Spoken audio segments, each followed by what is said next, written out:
अस्सलाम वालेकुम। आज हम बनाएंगे बहुत ही स्पेशल और बहुत ही मज़ेदार बनने वाले पेशावरी चपली कबाब। ईद स्पेशल रेसिपी है, ईद की दावतों में बनाएं और मेहमानों से ढेर सारी तारीफ़ें समेटें।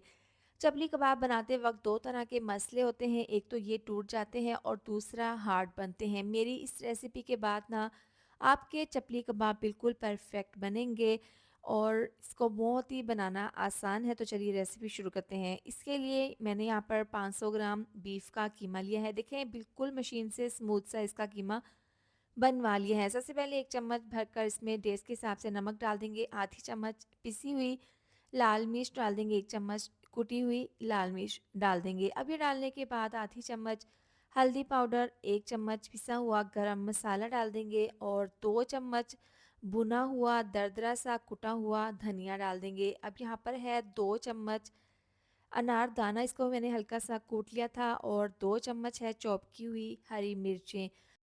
अब यहाँ पर 2 बड़े साइज़ के प्याज थे, इनको मैंने चॉप कर लिया था। इसके बाद मलमल के कपड़े में डालकर इसका पानी अच्छे से निचोड़ लिया था। प्याज में पानी बिल्कुल भी नहीं होना चाहिए।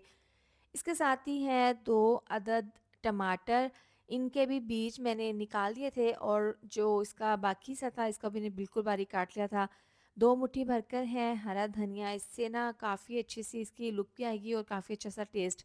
और 2 अदद अंडे हैं, इनको मैंने कच्चा पक्का सा तवे के ऊपर पका लिया था। पहले अंडे को हल्का सा मैश कर लेंगे हाथों की मदद से।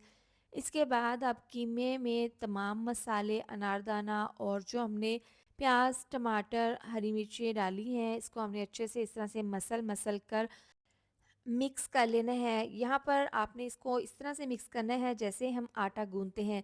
अब मिला देने के बाद इसके अंदर डाल देंगे 4 चम्मच भुने हुए चनों का पाउडर। अब ये डालकर इसको अच्छे से मिक्स कर लेंगे। आप यहाँ पर गंदम का आटा, मकई का आटा भी डाल सकते हैं। अब ये डालने के बाद इसको अच्छे से मिक्स कर लेंगे। बहुत अच्छा सा हमारा चपली कबाब का ये मिक्सचर तैयार है। तो अब इसको हमने 2 घंटे का रेस्ट लाज़मी देना है क्योंकि तमाम मसालों का फ्लेवर कीमे में जाएगा।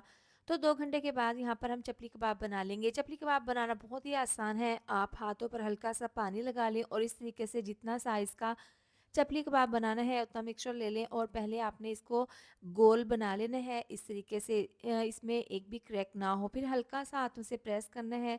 हथेली पर रखकर ना दूसरे हाथ से आपने इसको हल्का-सा प्रेस करके फिर इसके आपने किनारों को इस तरीके से सेट कर देना है। देखिए बहुत ही परफेक्ट, बहुत ही ज़बरदस्त हमारा चपली कबाब तैयार है। ये मैंने साइज़ में थोड़ा-सा बड़ा बनाया था, अब छोटा बनाकर मैं आपको दिखा देती हूँ। आप किस शहर से मेरी वीडियो देखते हैं कमेंट करके बताया करें ताकि मैं आपका शुक्रिया अदा कर सकूँ। देखिए ये थोड़ा-सा साइज़ में छोटा बनाया है। देखिए परफेक्ट हमारा बहुत ही ज़बरदस्त सा चपली कबाब तैयार है। अब इनको हमने फ्राई करना है, तो तवे के ऊपर ही चपली कबाब बनाए जाते हैं। ऑयल को डालकर गरम कर लें और इस तरीके से चपली कबाब बनाने का तरीका यही होता है कि चपली कबाब साथ के साथ बनाते जाएँ और तवे के ऊपर डालते जाएँ। अब यहाँ पर आपने मीडियम टू लो आँच पर इनको फ्राई कर लेना है। देखिए एक साइड से बहुत अच्छा सा कलर आ गया है और इसको हमने तकरीबन 5 से 6 मिनट के लिए फ्राई कर लिया था। इसकी साइड को मैंने चेंज कर दिया था। देखिए आप दूसरी साइड से भी 5 से 6 मिनट हो गए हैं। अब ऊपर वाली साइड जो हमने फ्राई कर ली थी इसके ऊपर टमाटर के स्लाइस लगा देंगे और इस तरीके से इस तरह से दूसरी साइड से भी फ्राई कर लेंगे। देखिए टमाटर भी बहुत अच्छे से फ्राई हो गए हैं और चपली कबाब बहुत अच्छे से हमारे फ्राई हो गए हैं। तो अब बाकी भी इसी तरह से साथ के साथ बनाते जाएँगे और इनको फ्राई करते जाएँगे। ज़्यादा आपने इनको नहीं फ्राई करना क्योंकि ज़्यादा फ्राई करेंगे ना तो इसके जो जूसेस हैं वो ख़त्म हो जाएँगे। तो हमने चपली कबाब बहुत ही जूसी और नरम व मुलायम सॉफ्ट बनाकर तैयार करने हैं। तो यहाँ पर तमाम चपली कबाब मैंने फ्राई कर ली हैं। आप इसकी लुक चेक कर सकते हैं। बहुत ही मज़ेदार बनते हैं। मेरे तो ये फ़ेवरेट हैं और आप इसको ईद की दावतों में बनाएँ, पार्टीज़ वग़ैरह में बनाएँ। बहुत ही ज़्यादा ये टेस्टी लगते हैं। आप इसको ज़रूर ट्राई करें। इसके साथ ही वीडियो अच्छी लगी हो तो लाइक, शेयर, सब्सक्राइब कर दें। मिलते हैं नेक्स्ट वीडियो में। अपना बहुत सारा ख़्याल रखें। अल्लाह हाफ़िज़।